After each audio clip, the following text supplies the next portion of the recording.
Você acha que o espiritismo, as religiões em geral, têm respostas para as questões tão complexas que a gente vive no mundo de hoje? Você acha que o Livro dos Espíritos, que foi escrito em 1857, responde às nossas dúvidas, às nossas questões, às nossas ansiedades e angústias? Responde sim. E é isso que a gente vai discutir agora, conversar agora, no programa Espiritismo Hoje.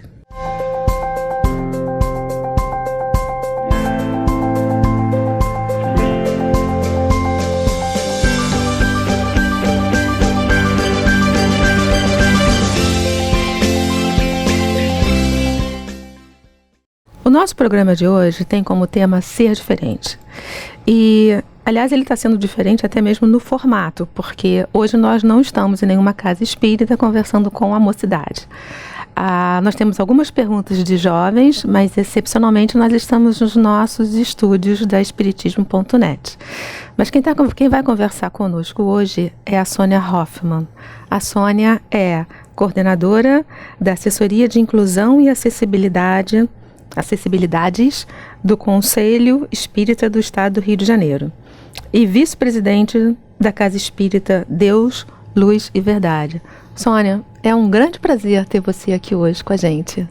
Olá, o prazer é meu, uma satisfação estar aqui contigo, estar com todos os participantes internautas. A gente vai começar, como a gente sempre começa, lendo um trecho do Livro dos Espíritos.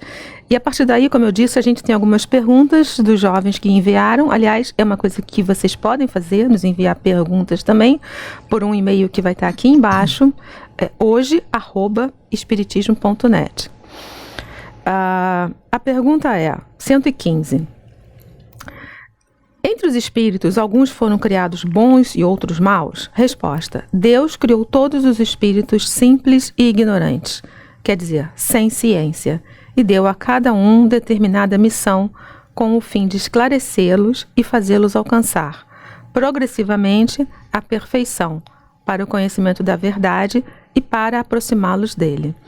Então, Sônia, partindo daí, Deus nos criou iguais. E a partir daí nós nos tornamos diferentes. Exatamente. Fala um pouquinho sobre isso. Todos nós fomos criados simples e ignorantes, e eu costumo dizer que nós fomos criados simples e ignorantes e que hoje eu continuo simples, mas complexa. E ignorante. Um simples que é complexo e ignorante, porque muito ainda tenho a aprender. Mas exatamente, a nossa igualdade foi na nossa criação. Mas ao longo da história evolutiva, né, a nossa história evolutiva como espíritos, nós fomos nos diferenciando. E essa grande diferença é fundamental. É importantíssimo que nós tenhamos essa diferença, justamente para que nós possamos trocar, para que nós possamos nos constituir, para que nós possamos recolher habilidades, desenvolver possibilidades. Essa diferença que muitas vezes as pessoas não gostam de ter e que é tão fundamental que exista, é necessária para a nossa própria evolução como espírito, porque nessa diferença nós nos constituímos. É a diferença, a vivência da diferença, da desigualdade, de como entender, de como participar, de como lidar, administrar esta desigualdade e essa diferença que vai nos levar a este progresso moral e intelectual tão necessário.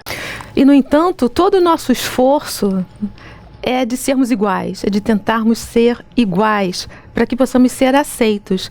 Eu vou ler, com base nisso que você falou, Sônia, eu vou ler uma passagem aqui do Livro dos Espíritos que fala exatamente sobre isso, que é a pergunta 804, desigualdade de aptidões. E a resposta dos espíritos é a seguinte: Deus criou todos os espíritos iguais, mas cada um deles tem maior ou menor vivência e maior ou menor experiência. A diferença está no grau da sua experiência e da sua vontade. A variedade das aptidões, e aí tem o que você falou, é necessária, a fim de que cada um possa concorrer aos objetivos da providência. no limite do desenvolvimento de suas forças físicas e intelectuais. O que um não faz, o outro faz. É isso, né, Sônia? É, exatamente. E é fundamental isso, porque nós nos reconhecermos as nossas capacidades, as nossas potencialidades, né? E eu reconheço o que eu tenho em mim a partir daquilo que eu posso reconhecer no outro. Então eu não preciso ser igual ao outro. E é bom que eu não seja igual ao outro. Porque eu tenho o meu tempo evolutivo, o meu tempo de percepção, o meu tempo de lidar com as minhas questões e com as questões do outro. Mas eu também tenho o meu tempo de construção. E quais são os grandes objetivos da nossa felicidade? De nós conseguirmos conquistar pelos nossos méritos a nossa felicidade e alcançarmos a nossa perfeição relativa. Mas quais são as formas como nós vamos alcançar meritoriamente tudo isto? Através do nosso desenvolvimento como um ser. Mas, infelizmente, o ser humano busca muito a questão de se igualar, né? De fugir dos processos ou de inclusão ou de exclusão. E essas duas forças andam muito juntas. Inclusão e exclusão, elas estão o tempo todo trabalhando. E nós queremos ou nos incluir no igual e nos excluir do diferente, quando muitas vezes nós precisamos justamente fazer um pouquinho diferente a diferença, né? Mas para isso, quer dizer, na prática, e aí eu queria muito te ouvir sobre isso, é difícil a gente se aceitar como sendo diferente, é difícil a gente aceitar as nossas diferenças. Muitas vezes nós estamos surdos para coisas que não queremos ouvir, nós temos dificuldade de caminhar, nós não conseguimos enxergar as nossas próprias questões. Como entrar em contato com as nossas diferenças e depois como aceitar essas diferenças e entender que é isso que nos torna únicos. E talvez tu deste a resposta quando tu me perguntaste. Nós não temos a vontade, muitas vezes é a vontade ou o receio do que nós vamos encontrar. Mas esse processo, eu queria que você falasse um pouco sobre como é esse movimento de aceitar as nossas diferenças. De eu me aceitar como diferente? Exato, de nós nos aceitarmos. De nós nos aceitarmos como diferença. Sim. A partir daquilo que eu objetivo na minha vida, a partir da minha autoavaliação, a partir da minha reforma íntima, da minha autorreflexão, da minha autoaceitação, do meu autoacolhimento, do amar o meu próximo como eu amo a mim mesmo. Né? Eu preciso me amar, mas para eu me amar eu preciso me conhecer. Eu preciso olhar para eu mesma e entender o que eu sou, quem eu sou e quem eu quero ser. E saber que para que isso venha a acontecer há um tempo, há uma possibilidade, e se a minha vontade é realmente passar pelas minhas dificuldades ou não passar pelas minhas dificuldades, eu tenho de perceber isso. Eu tenho de entender. Né? Eu tenho de parar um pouco de valorizar o julgamento que o outro faz e valorizar mais aquilo que eu entendo. Porque ao mesmo tempo que a nossa evolução é coletiva, ela também é individual. E eu preciso desse tempo da minha individualidade, desse convívio, dessa solidão, mas não dessa solidão de me sentir só, mas dessa solidão onde haja um espaço para eu me ouvir, para eu me perceber, para eu me valorizar. E quando eu passo a me valorizar, eu valorizo o outro, porque eu sei que o outro é tão aprendiz quanto eu. Porque eu sei, daí eu passo a entender que o outro também está aprendendo a viver. Ninguém tem uma fórmula. Jesus trouxe conselhos, trouxe diretrizes para todos nós, mas a fórmula de como aplicar tudo isso está dentro de cada um de nós. E nessa individualidade, nós vamos constituindo a grande coletividade do progresso humano. Então, mas para isso, eu preciso reconhecer que eu posso ser diferente e que é bom ser diferente. E que eu não use a minha diferença para agredir nem a mim, nem aos outros. Mas que eu use a minha diferença para me constituir e para construir a mim e os outros. Né? Muito bom. Eu vou fazer agora algumas perguntas que nos foram enviadas por alguns jovens de casas espíritas. Sobre acessibilidade, que é uma questão que você trabalha muito. Sim. E a pergunta é a seguinte: como incentivar as instituições espíritas e seus dirigentes a melhorarem o acolhimento das pessoas com necessidades especiais? Falando sobre inclusão. Inclusão, sem dúvida. Porque nós não podemos falar em acessibilidades, e aqui nós falamos em acessibilidades num aspecto plural, porque envolve muitas estratégias, muitos conhecimentos, muitos objetivos, muitas informações, né? Nós só conseguimos conquistar acessibilidades e ter a acessibilidade a partir do momento que nós sabemos para que nós queremos utilizar. E para isso nós precisamos saber que antes de acessibilidade existe algo chamado inclusão. O acolhimento do diferente e da diferença. Não só do diferente, mas da diferença também. Então, para eu ser acessível, eu preciso saber por que e para quem eu quero ser acessível. Então, eu preciso entender qual o modelo filosófico de inclusão. Inclusão, esse processo construtivo de participação conjunta. Não existe um processo de acolhimento onde um só acolhe. Onde existe um processo de acolhimento, um é o que recebe, mas o outro é o que chega. Então não existe um processo isolado. E a inclusão não é um processo isolado. Portanto, a acessibilidade, que é um caminho para se alcançar a inclusão, precisa ser pensada nos seus diversos aspectos. Então, eu não posso dissociar de forma alguma inclusão de acessibilidades. Assim como inclusão não pode dissociar deficiência e diferença. Todos nós temos as nossas deficiências. E muitas vezes nós falamos que a nossa maior deficiência é a nossa atitude para com o outro.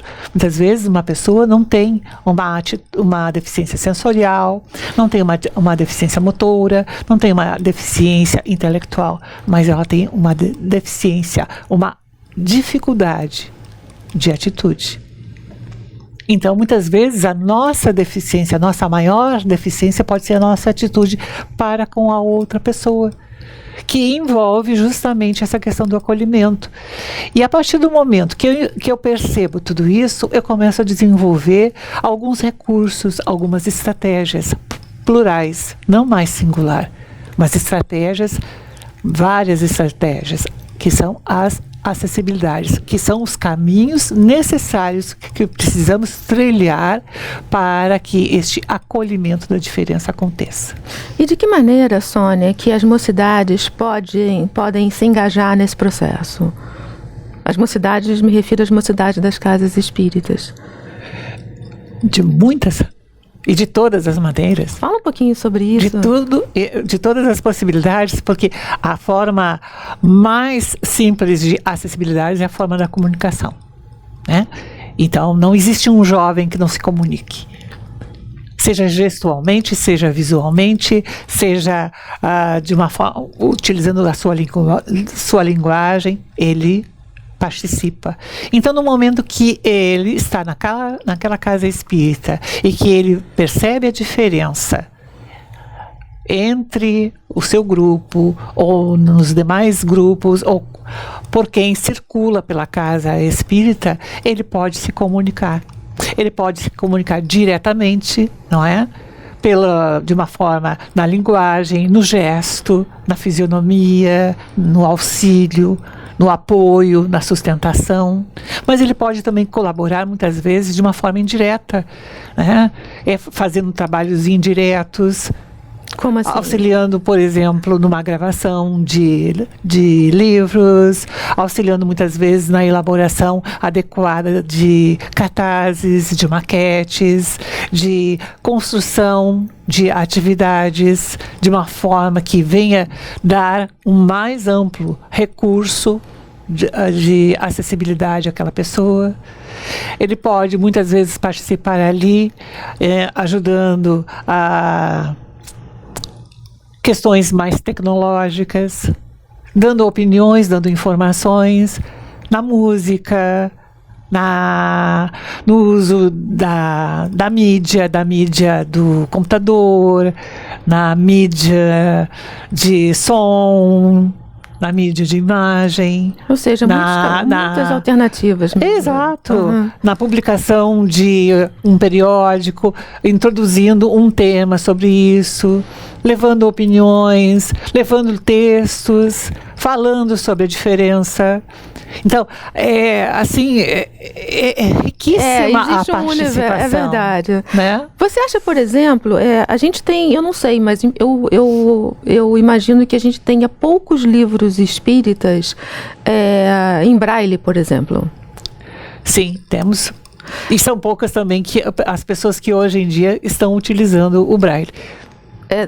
O que utilizam mais? São os áudios livres, é isso? Não, e também os computadores hoje em dia, não é? Porque agora, com a possibilidade dos programas de voz, as pessoas cegas utilizam muito o computador. Então, muitas vezes, temos o livro digitalizado, não o livro digital, o livro digitalizado. Esse é um trabalho que o jovem muitas vezes pode fazer. Pois é, digitalizar um livro. Digitalizar um livro. Ler um trabalho livro. Interessante. Às vezes a leitura direta, outras vezes um trabalho indireto. A digitalização do livro, né? Aquela produção de um vídeo Libras.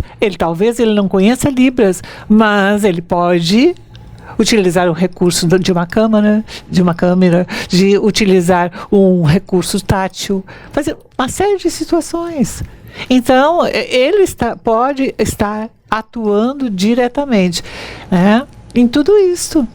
Ampliando o conhecimento espírita e levando esse conhecimento a pessoas que têm dificuldade de acesso a esse conhecimento. Exatamente. Que nos ajuda tanto, né, Sônia? Tem mais uma pergunta aqui é uma pergunta bem específica. Você já falou um pouco sobre isso, mas é o seguinte: como as instituições espíritas podem se preparar para receber e acolher as pessoas com necessidades especiais? E como integrar as pessoas com necessidades especiais nas atividades e no trabalho das casas espíritas? Adotando o modelo inclusivo. Inclusão é a palavra de ordem, né? Exatamente. Né? Não mais a integração, mas adotando um modelo inclusivo, dessa participação conjunta. E na prática, como é que se dá isso, Sônia? De buscar o referencial, de buscar a compreensão, de buscar desenvolver a empatia, de saber realmente, bom, eu não conheço como lidar com essa especificidade, então vou buscar.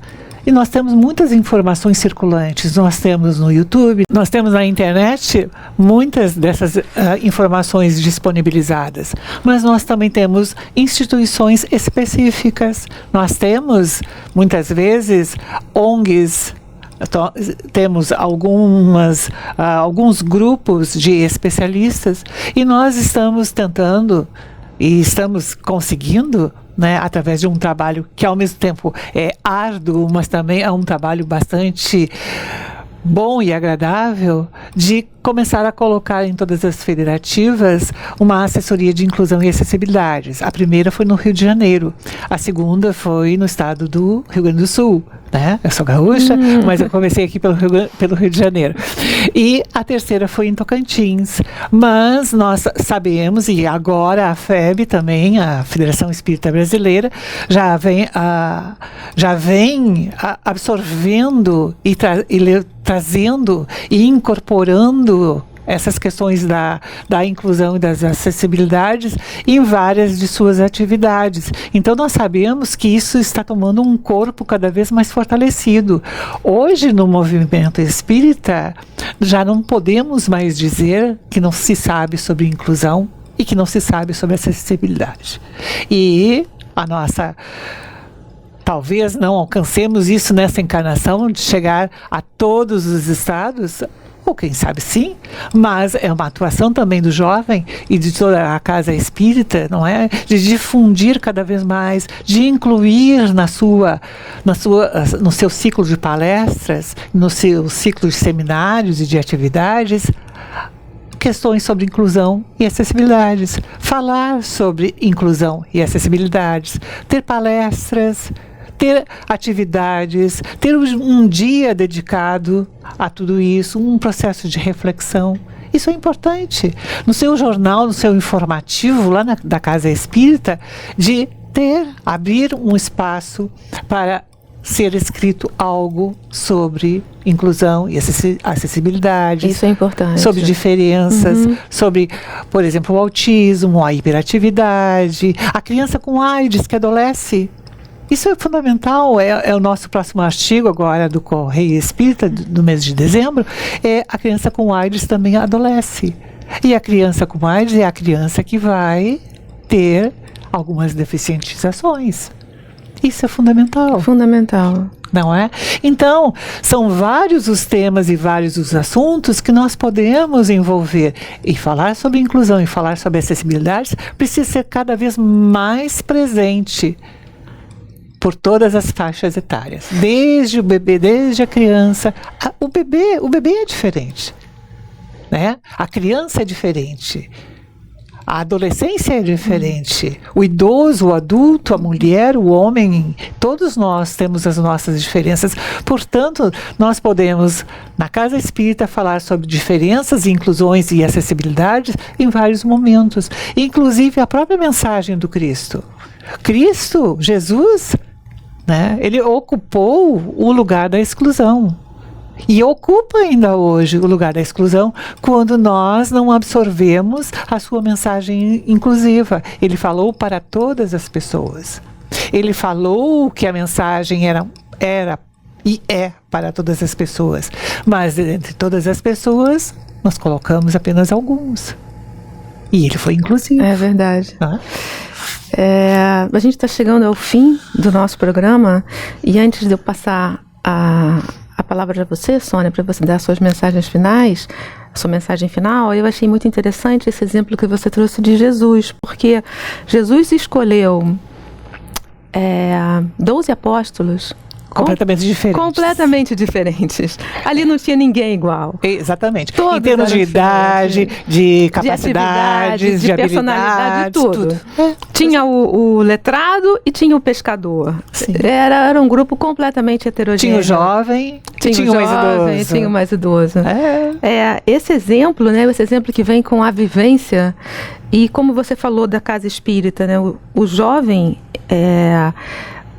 participando de um processo de inclusão, isso acaba fazendo com que ele próprio, aliás, com que todos nós aceitemos as nossas diferenças e a diversidade que existe. E é isso, como a gente falou no início do programa, que é a riqueza da vida. Exatamente.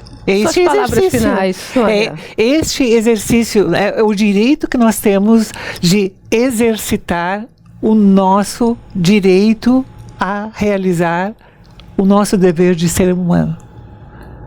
Parece algo meio complicadinho, mas não é. É o nosso direito de exercitar o nosso dever de ser humano. E que nós possamos, que todos nós, jovens, idosos, ou não, aqueles que são mais ou menos jovens, não é? Que todos nós possamos nos tomar por este direito e agir de uma forma includente, inclusiva e acessível. Sônia, obrigada. Obrigada pelas suas palavras, pelas mensagens que você trouxe para nós. E lembrando, você também pode participar com as suas perguntas, mandar sugestões de temas ou até mesmo um convite para que a gente vá à sua casa espírita fazer entrevistas com os jovens da mocidade. Nesse e-mail aqui, hoje, @espiritismo.net. Até o próximo programa. Tchau.